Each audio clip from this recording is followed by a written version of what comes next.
అమ్మోళ్ళు నిలబడ మెట్ట నిలబడుతున్నావుగా మా అందం పెట్టండి శ్రీ లాక్కో తల్లి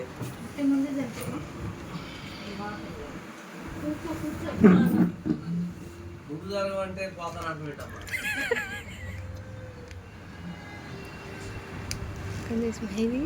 ఏం దగ్గర లాక్క వీళ్ళు తెచ్చికెళ్తా అన్నారు వెళ్తారా ఇంకా అండి జపమాల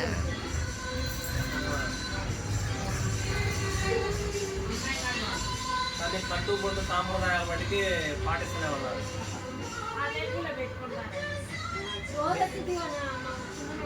నా దేశం వరకు దేవుడికి అయితే అడ్డు కాదమ్మా దేవుడికి కావాల్సింది మన హృదయం కట్టు బొట్టు మెట్లు అవన్నీ తీసేయాలని కొంతమంది చూస్తూ ఉంటారు అది సరే ఎందుకంటే దేవుడిని నమ్ముకున్న తర్వాత ఎవరిష్టం వాళ్ళే లేక అక్క మాట్లాడదా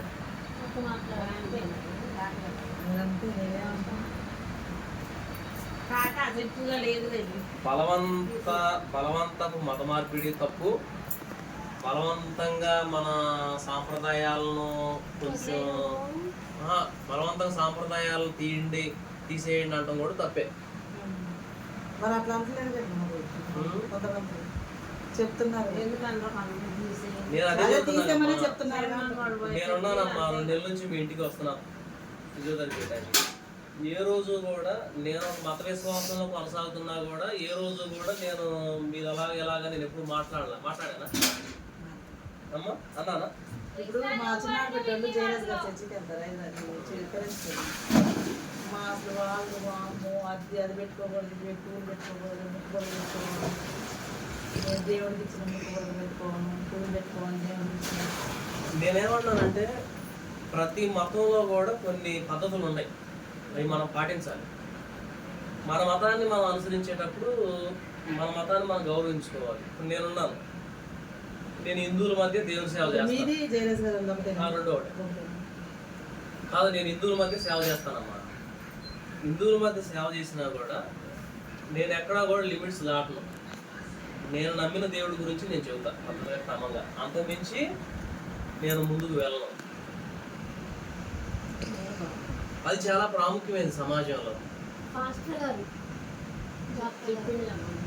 నేను ఎందుకన్నానంటే మన హిందూ సమాజంలో కూడా చాలా ప్రేమ కలిగిన వారు చాలా విలువలు కలిగిన వారు ఉన్నారు ఎందుకన్నారంటే నేను 4 గోళ్ల మధ్య నేను ఉంటే చర్చి అని అది వేరే ఉండేది సమాజంలోకి రావడం ఇట్లా వైద్యం చేయడం ఇలాగ వెళ్తున్నప్పుడు వాళ్ళ మనస్తత్వాలు వాళ్ళ విధానాలు చాలా విలువైనవి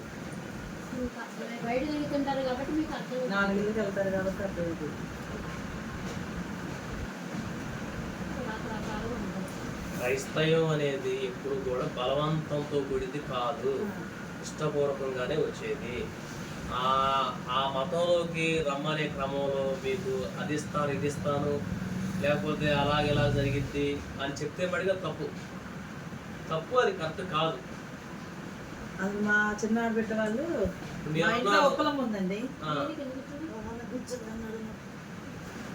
నేనున్నానమ్మా నేనున్నాను నేను హిందువుల మధ్య సేవ చేస్తున్నాను చర్చికి వచ్చే చాలా మంది బొట్టు పెట్టుకుంటారు తాలిబొట్టు మెట్లు ఉంటాయి ఇప్పుడు బొట్టు పెట్టుకున్న వాళ్ళని బొట్టు తీసేసి రమ్మన్నారు అనుకోండి ఇంట్లో ఎంత భయంకరంగా ఉంటుందో అర్థం చేసుకోండి అవునా కదా భర్త ఒప్పుకుంటాడా హిందూ సాంప్రదాయ ప్రకారంగా ఒక స్త్రీ వచ్చి తల మీద ముసుకేసుకుంటే భర్త సరిపోయింది అంత సమానం హిందూ సాంప్రదాయ ప్రకారంగా ఒక బొట్టుగా తీస్తే భర్త సరిపోయాడని అర్థం కాబట్టి ఏంటంటే వాళ్ళు విశ్వాసంలో కొనసాగేటప్పుడు దేవుళ్ళలోకి వెళ్ళేటప్పుడు వాళ్ళే తెలుసుకుంటారు వాళ్ళే మార్పు చెందుతారు తప్ప నువ్వు అట్టుంటేనే అట్టుంటేనే నమ్ముకో అంటే ఎవరు రారు అది కరెక్ట్ కాదు ఇక అంటరాని వల్ల చూస్తారు ఇక ప్రభువు నమ్ముకున్న వాళ్ళు కూడా నేను అదే అంటాను వాళ్ళు మడుచుకోమా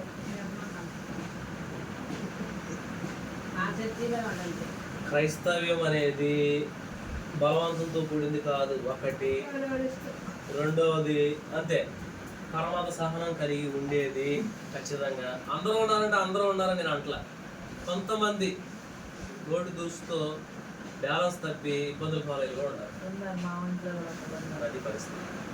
మా ఫ్యామిలీలో కూడా ఉన్నారు. అయితే మా ఊరోడు ఇప్పుడు ప్రభు దగ్గర కాదమ్మా, ప్రభు దగ్గర రావాలనే కాన్సెప్ట్ ఉందమ్మా మా దగ్గర. ఆ పాస్టర్ మంచివాడు కాదు, ఆ చర్చి పేరు మంచివాడు కాదమ్మా, అది కరెక్ట్ కానే కాదు. దేవుడు మనకు విలువైన వ్యక్తి. దేవుడు నమ్ముకున్నందుకు దేవుడి దగ్గర పోవడానికి మనం ఇబ్బందికరంగా ఆలోచించకూడదు. ఎందుకంటే మనం తప్పు చేయగలం, మనం పొరపాటు చేయగలం. కానీ మనకు కావాల్సిన దేవుడు కాబట్టి వాళ్ళు అబద్ధాలు ఆడతారు, వాళ్ళు తప్పు చేస్తారు. ఇలాగా బైబిల్ ఏమంటుందంటే ఏ భేదం లేదు, అందరూ పాపం చేసి దేవుడు అనుగ్రహించి మహిమను పొందలేకపోతున్నారని బైబిల్లో ఉంది. పెంతుకోస్తులో ఒక రకంగా ఉంటారు, హెబ్రోన్లో ఒక రకంగా ఉంటారు, ఆర్సీఎంలో ఒక రకంగా ఉంటారు. ఆర్సీఎంలో ఏంటంటే కట్టు బొట్టు తర్వాత పూలు ఇవన్నీ కూడా వాళ్ళు ఫాలో అవుతారు. పెంతుకోస్తులు అయితే అసలు ఏముంటారు. హెబ్రోన్లో కూడా వాళ్ళు బంగారం అన్ని ధరిస్తారు. దేవుడి ఎదుట నిలబడ్డప్పుడు దేవుడికి కావాల్సింది మన హృదయ శుద్ధి గల వారు ధన్యులు, వారు దేవుడు చూస్తారని బైబిల్లో ఉందండి. నువ్వు ఏ భాష మాట్లాడుతున్నావా, ఏ దేశమా, ఏ ప్రాంతమా, లేకపోతే ఎంత చదువుకున్నావా, ఎంత జ్ఞానం ఉందా, నువ్వు ఏ చర్చికి వెళ్తున్నావా, ఏ గుడికి వెళ్తున్నావా అనేది కాదు. దేవుడి ముందు నిలబడ్డప్పుడు మన హృదయ స్థితి, మనం రక్షింపబడ్డామా లేదా, మన హృదయ స్థితిని బట్టి దేవుడు మనల్ని యాక్సెప్ట్ చేస్తాడు. అది గుర్తుపెట్టుకోవాలి మనం. చర్చికి పోతున్నా అంటారు, అక్కడ మళ్ళీ ఆయన్నట్టు ఇయ్యన్నట్టు నేను అదే అన్నా తల్లి, యేసు క్రీస్తు ప్రభువులో ఏదైనా తప్పు దోషం ఉంటే మనం వెనకడుగు వేయాలి. ఆయన నిర్దోషి, నిష్కల్మషుడు, పాపుల్లో చేరక ప్రత్యేకంగా ఉన్నవాడు, ఆయనలో ఏ పాపం లేదని ప్రభువే ప్రకటించారు. నాలో ఏ పాపం లేదు, నాలో పాపం ఉందని మీలో ఎవరు స్థాపించగలుగుతారని డైరెక్ట్గా సవాల్ ఇచ్చినాడు. మనకు కావాల్సిన దేవుడు. మనం మంచి మార్కులోకి వెళ్ళేటప్పుడు అడ్డుదగిలో లేకుంటారు, చెడ్డ మార్కులోకి వెళ్తున్నాం అనుకోండి అడ్డుదగిలో ఉండరు. వాళ్ళ మీద చూడండి అర్ధనాకం ఫోటోలు పెడతారు, వాటి జోలికి బాదు. గ్రామాల్లో కానీ మిల్ షాపులు ఎన్ని ఉంటాయి, కుప్పలు ఉంటాయి, ఎవరు పడుచుకోరు. హాని చేసే, నష్టం కలిగేసే వాడి జోలికి బాదు. ఇట్లాగే ఏదన్నా దేవుడి గురించి చెబుతున్నా, లేకపోతే ఏదన్నా పాంప్లెట్ అంటించినా వాడు ఎక్కడ అంటించడం ఏంటి, అది ధర్నా చేసేవాళ్ళు ఉంటారు.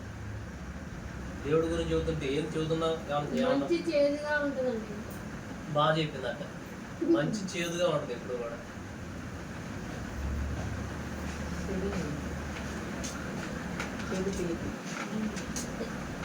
వాళ్ళు చెడ్డతనం చెప్పిన చెప్తున్నారే మంచి ఎవరికి బుర్రకెత్తాను.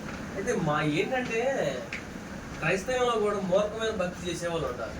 భక్తి చేయాలి, మూర్ఖమైన భక్తి అసలు పనికిరాదు. ఎందుకంటారంటే హిందువులు ఎక్కువగా క్రైస్తవుల మీద వ్యతిరేకత కలిగి ఉండేది ఎక్కడంటే ఈ ఆచారాలు ఒకటి, తర్వాత ఈ అదేమంటారంటే విగ్రహాల దగ్గర పెట్టింది ఆహారం కూడా తీసుకోవాలి. నేను ఏమంటున్నానంటే అమ్మ ప్రతి మతంలో కూడా కొన్ని పద్ధతులు ఉన్నాయి. ఇప్పుడు మన హిందువుల్లోనే రకరకాల బొట్లు పెట్టేవారు ఉంటారు. నేనేమంటున్నానంటే ఒక రోజు నేను ఇట్లా ఫిజియోథెరపీ చేయడానికి వెళ్ళినప్పుడు ఆయన ఒక దేవుడి దగ్గర పలహారం పెట్టి ఆ ట్రాక్టర్లో పోయే వాళ్ళకి పలహారం పెడితే ఒకళ్ళు వద్దన్నారు, ఒకళ్ళేమో తిన్నారు, ఒకళ్ళేమో తీసుకొని పడేశారు. నన్ను అడిగిండు తప్ప కాదని.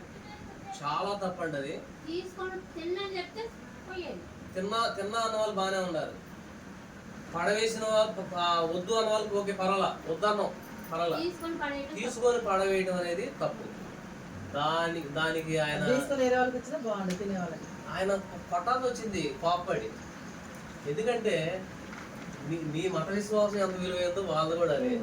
ఆయన అన్నాడు ఏంటంటే మీరు అంత వ్యతిరేకంగా ఉన్నారంటే ఆయన చెప్పిన సమాధానం అది. అయితే ఏంటంటే బైబిల్లో దేవుడు చెప్పినట్టుగా విగ్రహాల దగ్గర పెట్టింది పూజించకూడదని బైబిల్లో ఉంది.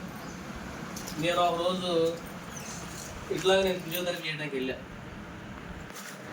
ఆమె అన్నవరం గుడికెళ్ళి వచ్చింది. గుడికెళ్ళి వస్తే తింటవా అని మోహనే నవ్వుకుంటా అలులే అనుకుంటున్నాను. తింటవా నాకు ఆర్డర్ చేసుకొచ్చింది పలహారం. నేను చూడండి అమ్మ నన్ను ఇబ్బంది పెట్టొద్దమ్మా, మీకుండే నెక్స్ట్ మీకు ఉంటుంది, నాకుండే నెక్స్ట్ నాకు ఉంటుంది అన్నాను.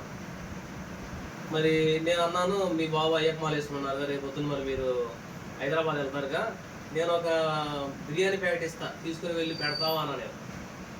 లేదు లేదు అయ్యా నిష్టలో ఉంటాడు 40 రోజులు. నేను కాదంటలా, మీ నిష్ట ఎంత విలువైందో క్రైస్తవుల యొక్క నిష్ట కూడా విలువైంది. ఇది బ్రతికున్నంత కాలం భూమి మీద ఉన్నంత కాలం ఉండే నిష్ట. ఇక ఆమెకు అర్థమైంది. నేను దిన కార్యక్రమాలకు వస్తాను, ఏదన్నా పెళ్ళిళ్ళు పేరంటాలు అంటే వస్తాను, అన్నప్రాసన లాంటివి వస్తాను. దేవుడి దగ్గర పెట్టిందంటే కొంచెం నేను వెనకాడాలి, ఎందుకంటే బైబిల్లో ఉంది తినకూడదు అని. ఎందుకంటే దాంట్లో ఏదో విషయం ఉందని కాదు. నేను బాప్తీసం తీసుకున్నా, ఆదివారం పోయి బల్లారాధనలు చేయవేయాలి, ఇది తీసుకొని అది తీసుకొని అది కరెక్ట్ కాదని బైబిల్లో ఉంది. అందుకే నేను తీసుకున్నాము. మీ ఇంట్లో కారంతో పెట్టినా కూడా నేను భోజనం చేస్తాను. అంతే డాక్టర్ గారు, 2 పడవల మీద కాలేదు.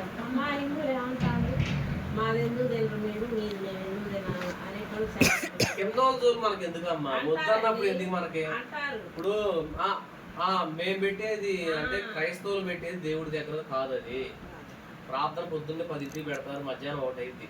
ఆ టయానికి భోజనం చేయాలి కాబట్టి భోజనం చేస్తారు తప్ప దేవుడి దగ్గర అర్పించేది కాదే కాదు అది.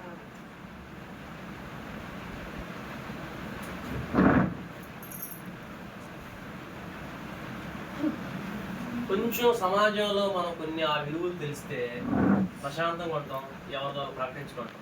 ప్రశాంతంగా ఉన్నా ఉండేట్లేదు జనం. జనంతో నీకు పని ఏంటమ్మా? జనమే కదా. ఒకవాడేనమ్మా. మనకు కూడా అమ్మా ఇప్పుడు రాజ్యాంగ పరంగా మనకు కూడా స్వేచ్ఛ హక్కు ఉంది, మరి వాక్ శక్తి ఉంది, వాక్ స్వేచ్ఛ, మన వాక్ అబ్బాయి ఫోన్ చేసిన మతపరమైన హక్కు ఉంది. వాటిని సద్వినియోగపరుచుకునే క్రమంలో వాళ్ళు చెప్పుకొని పోతారు. ఇప్పుడు వద్దన్న ఇంటికి పోతారు వీళ్ళు. అది వచ్చినప్పుడు ఆ బజార్లోకి వద్దు అనుకున్నప్పుడు ఎందుకు పోవాలి? ఆ బజార్లోకి ఏమంటే వద్దు అనుకున్న ఇంటికి ఎందుకు? ఎందుకు ఎవరైనా ప్రేమించి ఇంటా అనుకున్న వాళ్ళ దగ్గర కూర్చొని చెప్పు.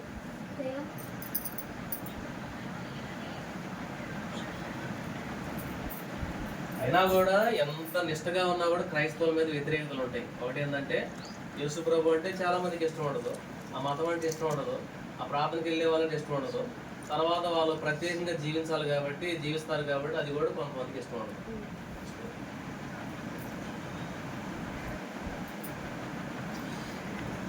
ఈ మంచం మీద పైకి లాగారు మరి కొంచెం కిందకి లాగింది.